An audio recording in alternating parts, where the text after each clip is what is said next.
boys and girls, and welcome to the concession stand here on the KB Radio Network. I am your host, Kevin Reed, and this is the review of episode 3 of season 2 of House of the Dragon, which is currently on HBO and Max. This is a show that is spawned off of, well, it's a prequel, to be more accurate, of Game of Thrones. And this show has been banging since it premiered a couple of years ago with season 1. Season 2 thus far is just as excellent.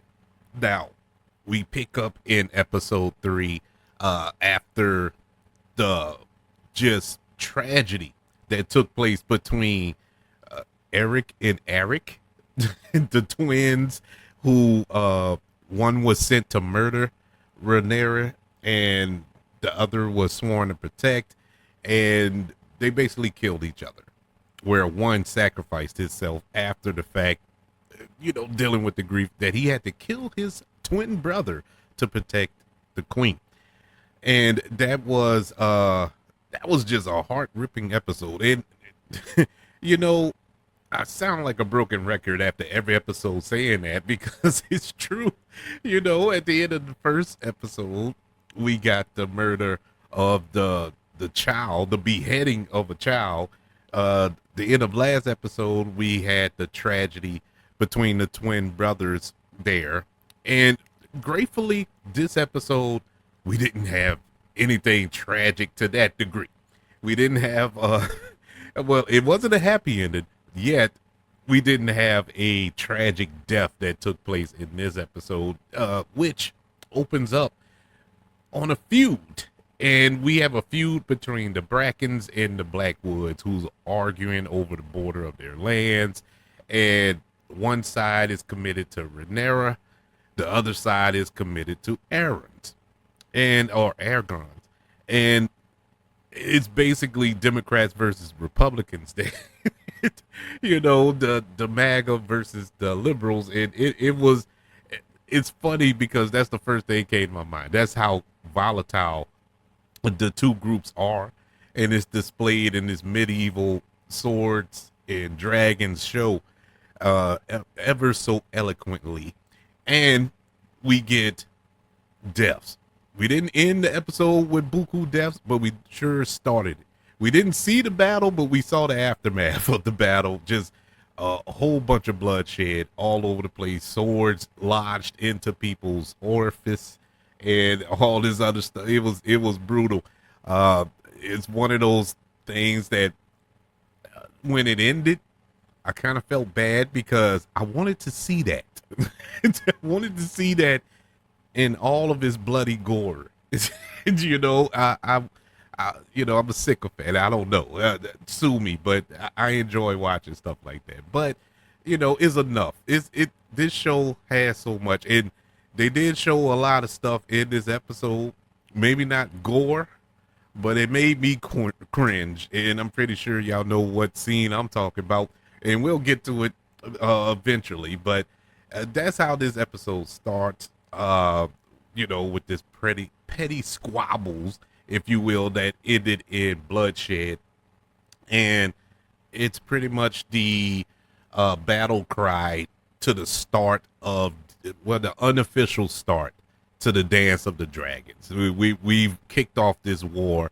We actually have bloodshed, even though you can count the death of, what was the one that Aemon killed on the dragon?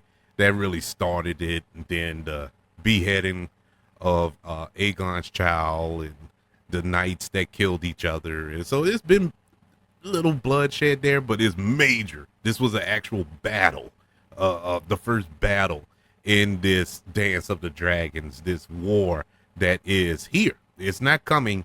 It is officially here. And we've passed the point of no return, even though at the end of this episode, there's a plea for peace, but it's too far gone. We might as well just go straight to that. This wasn't as compelling as the other episodes, even though this was nice. This was a cool episode. It wasn't a lot of meat on this bone, but it did push the story along. But the meatiest part of that bone is the story with Rhaenyra and Allison. This is something that has been established ever since the first episode of the first season of House of the Dragon. You know, their relationship, their friendship, their kinship, their sisterhood, if you will, how close they were, how much love and respect they had for one another. And we witnessed the demise of that, you know, sisterhood that they had from week to week and episode to episode. And it's heartbreaking. And it really, you know, hit home this week when we saw the face to face at the end of this episode between Rhaenyra and Allison. And at least it was to me, where I was like, oh man, that is so sad that these two, it could have been something more, you know, something better in the kingdom, in Westeros. And we didn't get that. And power corrupted this friendship and everything else in King's Landing. So we have Rhaenyra discussing the upcoming war with her auntie Rhaenys, and she decides to go to King's Landing to meet Allison face to face. So she asks Mysera to help her, and the White Worm gives her the first location, or one location the Queen visits without anyone watching, and that's that temple where she prays and goes to light the candles and all that other good stuff. You know, the great something. I forgot. They said it on the show, but I forgot. But Rhaenyra, she disguised herself as a nun and make her way to this place where she does indeed find Allison. And she kneels beside her, and when Allison realized that it's Rhaenyra is a shock. It's like, wow, she really came. She's here. She's actually here in the flesh. Because remember, they haven't seen each other. When was the last episode they were together? I think it was that episode when it was after Aemon got his eye taken. Or it could have been, I know it was after that. And Allison wanted an eye for the eye, so she wanted to cut out one of her son's eyes, and it was a back and forth there. But I think that was the last interaction they had with one another. But anyways, Rhaenyra pleads with Allison to do whatever she can to avoid this war that's coming, and Allison is like, well, the war is already here. You know, it's not coming, it's here, you know. And then she turns the conversation into what Viserys actually said in his dying moments, that he changed his mind. He changed his mind. And, you know, Rhaenyra is like, no, it's no way he changed his mind. You know, the last time I saw him, that day, that night even, before he passed, he was talking about me taking the throne. So what happened in a few moments, you know? And both of them, the sad part, excuse me, the sad part about all of this, they're both right. But Allison is wrong because she misunderstood what Viserys was saying. He was singing, telling the story of Song of Ice and Fire. And she took that as gospel, and and felt that Viserys has changed his mind. So when she said the words, you know, that Viserys said that the prince that'll bring peace, or something to that effect. I forgot how she worded it, and that just jawed Rhaenyra's mind. She was like, wait, what did he say? She was like, wait, he said what? And she was like, no, that's a song. That's the Song of Ice and Fire. He was talking about Aegon the Conqueror, I think his great grandfather or great great grandfather, who was the king or whatever, or something to that effect. He wasn't talking about Aegon. You're Aragon. She was talking about another one, and she Allison kind of had that look, Olivia Cook. I mean, Olivia Cook and Emily Darcy are doing a phenomenal job, and they did a phenomenal job in this scene. Oh my God, this was great to watch them too. And Olivia's Cook reaction to it was like, she might be right. She could be right here, and in spite of all of that, she still sticks to her guns. It wasn't a mistake. It wasn't a mistake. She was just trying. She wasn't talking to Rhaenyra, and that's the way she was speaking those lines or saying that phrase. It wasn't a mistake. She wasn't speaking to Rhaenyra. She was speaking to herself. She was trying to convince herself that she did not make a mistake that big, that large, that affected so many, that basically has caused so much death, including the death of her grandson, of her nephew, and all of those people, and Eric and all those people are dead because she misunderstood. She made a mistake, and she's so headstrong, so what's the word I'm looking for here? Naive, arrogant. I don't know. I think arrogance maybe too small, strong of a word. But either way it goes, she made and she knows she made a mistake, and she doesn't want to commit to that. So it's like it it is what it is. That's basically what she was telling Rhaenyra. It is what it is. We the army is marching. Kristen Cole, he got his people, and my brother, they're marching. Blood has been shed. It's nothing. We can't change it. It's over. It's too far gone. The boulder is rolling down the hill. We can't stop it. And that's basically how the episode is. And so it is pretty much confirmation that the war is on. The war is there's time for negotiation is over. It's now time for action, and I think we are full steam ahead on the bloodshed.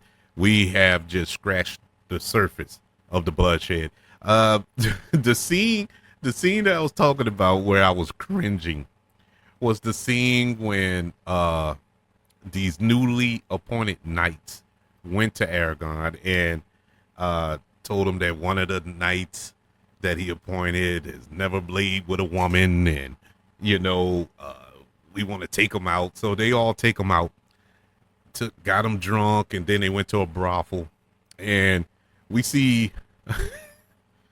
Well, let's just put it this way. I'm trying to keep this family friendly. There was all the acts that you would think to see in a brothel being performed, and nothing was off limits.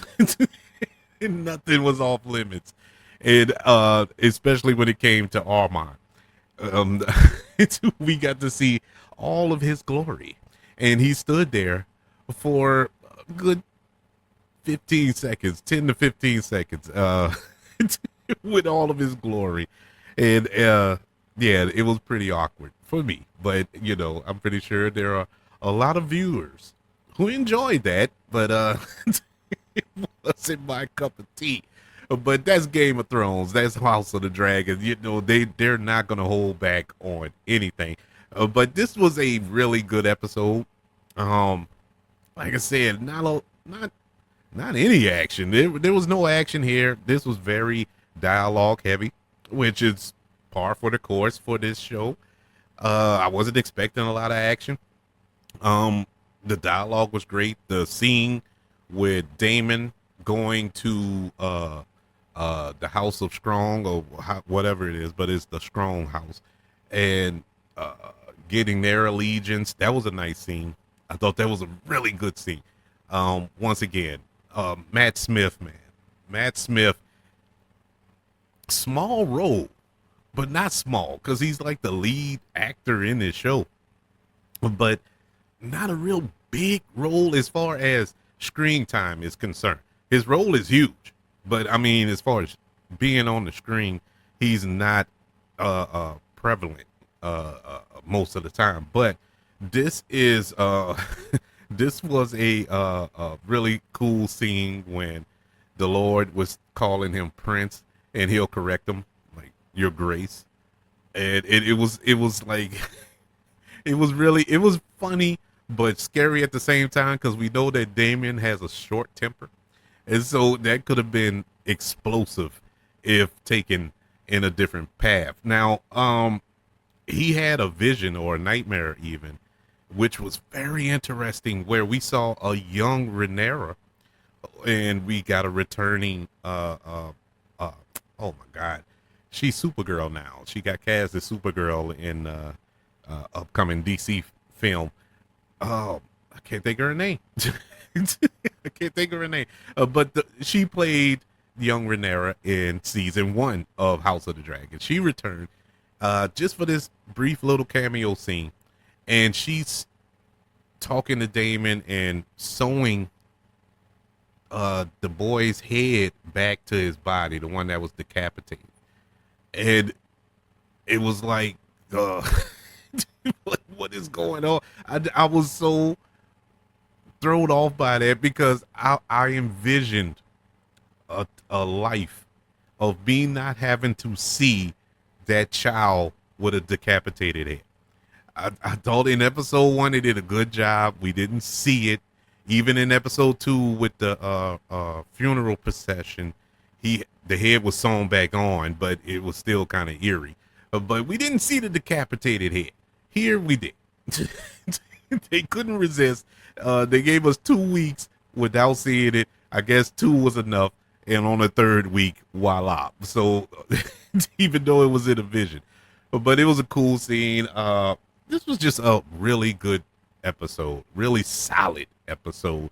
Not the greatest one of the season thus far in this early season, but very important and well acted, directed, and written. I would love to know, how are you feeling about House of the Dragon so far? Are you enjoying the show? I am enjoying all the political intrigue and the back and forth, this family feud. This is basically a family feud with a fire. It's like a fire being doused in gasoline. You know what I'm saying? It's all hell is about to break loose. You're just waiting for the ball to drop. And so it's been fun to watch it all come together. But I would like to know, what are your feelings? Email the show, kbradiopodcast@gmail.com. Also, you can look up the show on all social media platforms. Just search for the KB Radio Network. Also, everybody, don't forget about YouTube. Subscribe to the KB Radio Network channel and like this video if you don't mind. Also, the 5 stars, the reviews, and sharing this show if you're listening on Apple Podcasts, Spotify, iHeartRadio, wherever you are currently listening to the concession stand here on the KB Radio Network. Everybody, thank you for joining me for this review, recap, look back, however you want to qualify it, of House of the Dragon, Season 2, Episode 3. Can't wait to speak to you next week for Episode 4. Want you all to know that I love you. Continue to love everyone. And until we speak again, you all be blessed.